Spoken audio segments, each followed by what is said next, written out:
What's up everybody, Chuck here, poweraddicts.com. Check out the latest addition to my YJ project. Ditched my hard doors, went to full soft top, full soft doors. Of course, when you lose your hard doors, you lose a place for your mirrors. Didn't like what the aftermarket had to offer, so I pulled out the scrap metal, pulled out the welder, and started fabricating. Here it is. I think they turned out pretty nice. Rugged, no doubt.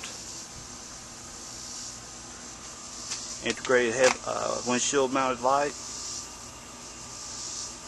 think it turned out pretty cool. Tell you what, follow along in the video and I'll show you how it's done. Check it out. Alright, this is kind of how I figure out how far out I want to place them. Just a piece of 2x4 I ripped down in half right there, simulating the tubing that I'm going to be putting in place right there. I've got my, still got my old hinges there. I've got some nice stainless steel ones I'm going to be putting on eventually. Like I said, I'm just fixing this old beater up. Well, as you see, my son's there holding them in place, kind of simulating as to where they're going to be located and mounted. I got inside the Jeep and, simulation as I'm riding down the road. I'm checking my mirrors and such. And it's going to work about the length that they're at right now. I'll probably add about another inch to them possibly. And also what I'm going to do coming off here somewhere, I'm going to make me a tab coming off to mount me another set of big lights right here. I haven't seen anything like that, so if anybody wants to correct me that they make them or not, tell me. Wouldn't matter anyway, I'd rather make them. And the plate that I mount here is going to be all powder coated, and so that's going to be another instructional video. I'm going to make these mirror relocation brackets with a light tab, and then I'm going to do the video showing you guys how to powder coat. So I'm going to walk around here, kind of give you guys a simulation this way. Kind of see where it's positioned at. The son's stretching his head back because he's camera shy. But yeah, I mean, sitting inside the Jeep, I gotta pull the mirror, locate to where I'm gonna be in driving position. But it's gonna work out good. Yeah, you see me? Hi there. Anyway, that's basically what's gonna boil down to. Thank you, and until the next shot. See you in a bit. Alright everybody, here's how I'm gonna make the first part of making my bracket. The bracket's going to lay over top of this hinge right here, and these are my pretty stainless ones. It's going to be replacing the ugly black one that's on there currently. I've got the passenger side replaced already because I had to. The bolt was stuck in. I couldn't get my doors, my soft doors on. Anyway, nonetheless, plain old construction paper here the kids use at school. Laid it underneath there, and what I did, this is butted up against this 2x10, and then the paper I simply slid it in to butt up against the inside edge of that, and you can see the edge here. Then I just kind of slid it back, keeping it in line with this right here. And that's about it in a nutshell, actually. Then at this point, pencil.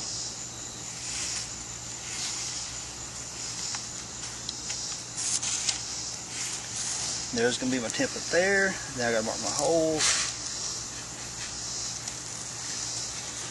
Now this may or may not be, these holes may or may not be as big, simply because I bought some stainless steel bolts today to replace all those. It's on my Jeep now because they're rusty and cruddy. But yeah, I'll leave these holes as is because the button head on these bolts right here are big enough to cover that surface, so those will be good to go. Obviously I'm not going to be using these. These are aftermarket hinges obviously, and this is where if you was to buy the relocation kit, the commercial version, whatever, they would bolt this right here, then come out to mount your mirror onto. Me being me, I love making everything I do, so I'm not gonna buy anything when I've got enough metal laying around here to do it myself. So anyway, I'll see you guys in a minute. Alright everybody, I got the pattern cut out. I'm gonna lay it here on this plate. You can notice it's a plate here. Obviously nasty looking, but it's some old diamond plate I had laying around.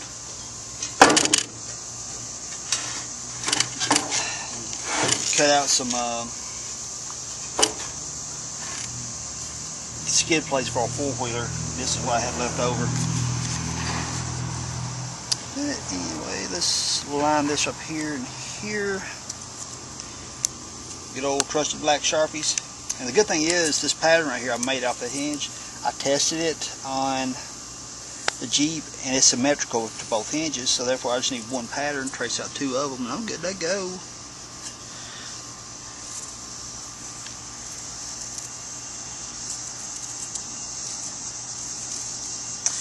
Then Typically I would say just flip it and butt it, but you can't. You got to make sure you leave a cut area right there for your curve whenever you cut your parts out. And slide this up here, but you still want it symmetrical. Flip about one edge. You want them mirrored, symmetrical. Trace them out. And people, I would love to cut this out with a plasma cutter, because that's what I cut these out with, but my plasma died, and I have yet to get it fixed. I miss my plasma cutter. So, I got to do it old school. Grab the grinder with the cutter head on it and start slicing. But there we go. We got 2 brackets ready to be cut out. So, I'm going to get these chopped out, everybody, and I'll be back with you in just a bit. Thank you. Just want to show you guys real quick how I'm cutting this out. Old school grinder with a cutter head. And what I do on the back side of the blade, like where the line is, where I have them traced out, I let the back side of the blade barely glaze it, get my line real good and straight. I barely glaze it till the groove gets a little bit deeper, and then as it gets a little deeper, I push a little harder and harder. What that helps me do is keep a line. It helps me keep a line nice and straight whenever I'm doing my cuts. So I just want to pause for a moment and show you guys real quick how I'm keeping my line straight. I'm going to finish cutting this out. I've got a whole-barred Air Force 400 that you can see here. These cuts. Let me tell you people something. Plasma rocks. But one day I was out here cutting on some plate. It just quit working. It blows a flame, but it just never ignites up. Not blows a flame. It just doesn't blow air, but never ignites up to make the cuts. But you can see how well I just traced that out with a plasma cutter. One of these days, I talked to Miller. They told me how to diagnose the problem. But the board for that thing is like $600 just for the board. You can almost buy another. That's half of what I paid for the plasma. But anyway, nonetheless, my own little issues. I'm gonna finish cutting this out, and I'll be back with you guys in a moment. All right, you see, I got them cut out. What I did, I clamped them together in 2 different pieces. Clamped them together, and they're, corresponding shapes and such. Took the little flat wheel grinder right there, dressed up the sides, blended them so it's all the same shape. And at this point, take them back apart, drill the holes, and check them on the Jeeps and see how they fit. Be back with you in a minute. Alright everybody, y'all see that I got the holes cut out here. I drilled the tension a little bit big and loose, that way whenever I go to put them on the Jeep and size them up, I got a little bit of room to play with as far as getting them lined up and such. You can see that the heads of these button head stainless steel bolts actually cover the hole pretty good, so it shouldn't be a problem. The only thing I'm not liking is this diamond plate here, that the tread right here, the tread plate, this rise, now I'm going to let the bolts sit flat. So probably what I'm going to do, I've got a vertical mill, I'm going to drop it in the mill, bolt it down, take me an end mill bit, flush that out right there so the bolt's head sits down like it should. Yeah, I'm going to knock it off real quick and I'll be back with you in just a minute. Okay, well you see me on the mill, I spot faced them so the bolt head had a nice flat place to sit. I took the grinder and all the places with the sharp edges with an end mill bit, had to cut that metal. I cleaned it up, tapered it, and so, because powder, I'm going to powder coat these. You can spray paint yours if you want to. I powder coat a lot of my own parts. And the powder coating process will actually be a separate video. Because otherwise this will be a one crazy long video combining both powder coating process and this. So you can spray paint yours if you want, or you finish them how you want to.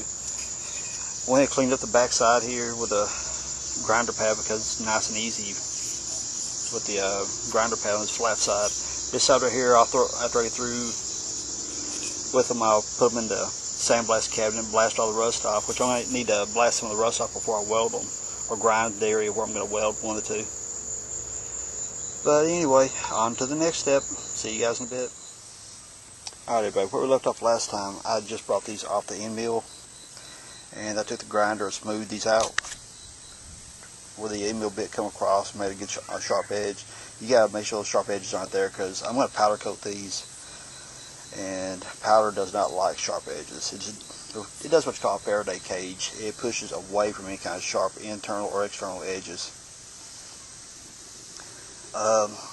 But since then, I put these in the blast cabinet to clean up the metal, so whenever I weld these to it, it'll have a nice clean weld, because you want your metal clean when you're welding. I've took the sanding wheel to these right here, cleaned them up a bit, got all the rust, paint. These things are like bright yellow off some junk metal I had laying around here. I cut these tabs out of some flat stock. I'm going to make lighting mounts to come off of these also. These are going to be the end caps to go on these right here, so you don't get no water debris sitting up inside of them, rusting out or whatever. And I still need to take and clean these up, but I'm going to just clean up the edges before I weld them on. And that's about it in a nutshell for the moment. I'll be back with you guys in a bit for the next step. Thank you. Alright everybody, look right here, it's me those little end plates. Got them welded on. Now all I gotta do is take my grinder and go around, put them on a grinder wheel probably. Go around, raise all that off, grind down the welds good and smooth. Raise it for no sharp edges or anything. Then I weld to those to them. And while I was at it, I don't know if you guys can see this or not, if you look at my fingertips, normal, look there, look there. I had a major idiot streak and decided to move a piece of metal that I had just welded. Prime example, don't do that, or at least wear gloves. I'm dumb enough to touch it, I'm dumb enough to not wear gloves apparently, so anyway, that freaking throbbing. Anyway, I'm going to get these right here ground down, see you guys at the next step. Thanks. Hey there, I got the welds on the end caps here, all ground out smooth, enough anyway. And the reason I say enough, I'm using a textured powder when I paint these. Textured powders hide imperfections. You don't have to worry about the deep scratches or anything like that. If I was going to do them in a super smooth, glossy finish or something like that, yeah, sure, then I would be a lot more detail oriented on how I finish them out. If you notice, it looks kind of wet. It is 94 degrees out here, and anybody's worked with metal at all knows when you set metal outside for a while, it gets daggone hot. So, nonetheless, like I said, I'm using texture powders. The reason I'm not worrying about all the grinder scratches, but I am smoothing them out enough that they look halfway decent. Put a little effort into it. It's my driver Jeep, and Jeeps are meant to be looking rugged. If you want a pretty show truck, well, I guess you'd be buying your parts instead of making them. So therefore, my next step, I'm taking these plates, marrying these two right here together. I got to take them to my Jeep and size them up, see where I want them positioned, and weld them on. See you guys at the next step. Alright, I've got the mirror mount welded to the plate, and you see here where I put this back in the mill. I cut this area back here and kind of spot face a little bit more right there where that bolt head's going to be sitting at. Right here, why that's there is because I'm putting my light mount right there. And what's going to be done, light mount, sitting down like that right there. So what I did, by putting it in the mill, I cut the weld back to where I can get 90 degrees into this right here, and plus this tread pattern right here, cut it back out of the way, so I give a good place for the light mount to sit. So my next step is, come on, think about it. Yep, you guessed it. I'm gonna weld in the light mounts. All right, see you guys in the next step. Be right back. All right, everybody. There they are. First coat of paint. First coat, like if you see it, look real close. See the texture. It's what's called silver vein. It's kind of a three-dimensional paint. The black sinks to the bottom, silver sits on top.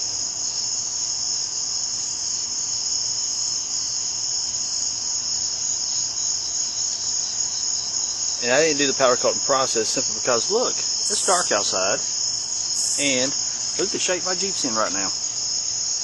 I still got to put this thing back together tonight because it's supposed to rain tomorrow. It is about 8:30 right now, and I will be out here till about midnight. Put this bad boy back together. Anyway, I got one more coat of paint. These parts got to cool first. They got to at least drop down to below 100 degrees. Because when I shoot the second layer, which is going to be a candy red, if it's too hot, it'll do what you call hot block, F-L-O-C-K. And sometimes you want to do that, sometimes you don't. This is one of those times, if you're shooting a candy color, you don't want to do that because you get blotches everywhere. Heavy spots, light spots, it just looks like crap, basically. So, I just want to give you guys an update. Here's the status on it so far. See my light mounting tab in the middle, cut a slot right there for my mirrors drop through, and I'll show you that later too, why that's there. I'm using the factory mirrors off my YJ. But anyway, there they are at the moment. Waiting on them to cool. I'm going to shoot the red. Now I can put my Jeep back together. Anyway, talk to you guys a bit. Well, here it is, fresh out of the oven. Still, well, it's been out for probably 10 minutes or so. Otherwise, I wouldn't be able to hold the wire. That powder's got baked for 375 degrees for about 20 minutes or so, that last round. I don't know if you can see the texture. You've seen the silver vein in the first video. I shot the candy red over top of that.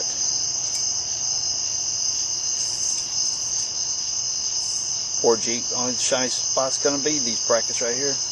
But I'll fix that one day. I'm just working on it little by little. I just work on it when I have time in between my all my other projects, work, and everything else I got going on in life.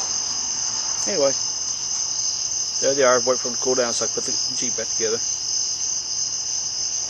And I'll get you a shot of them installed. See you guys in a bit. Bye. See you in a bit. Alright everybody, here they are as promised, installed, showing how they look.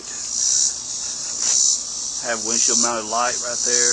It's not hooked up at the moment, it's just sitting there for looks. I haven't got it all wired in. You seen the shot last night, silver vein base coat, candy red top. That will be a separate video later on down the road. I was running out of time last night. I had to get my Jeep together last night because I needed it today. So the powder coating will be another object some other time, but I will show you how I get it done. I think they turned out pretty good. Take a walk over to the other side.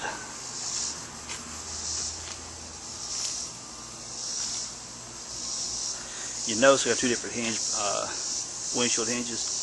Discovered last night that the screws here are totally seized up. Very common for these Jeeps, older Jeeps. These are totally seized up, and when I changed out the hinge on the other side, I had to drill and tap them. Again, the only thing I need to remove to put this on was these two screws down here, so I didn't fool those top ones last night. I wasn't going to fight with it. Whenever I change the hinge out, I'll make a video on how I drilled, tapped, and cleaned it up good. So I hope you all like them.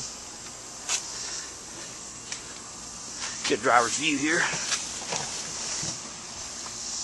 The sun's a little Thunderbird in the back.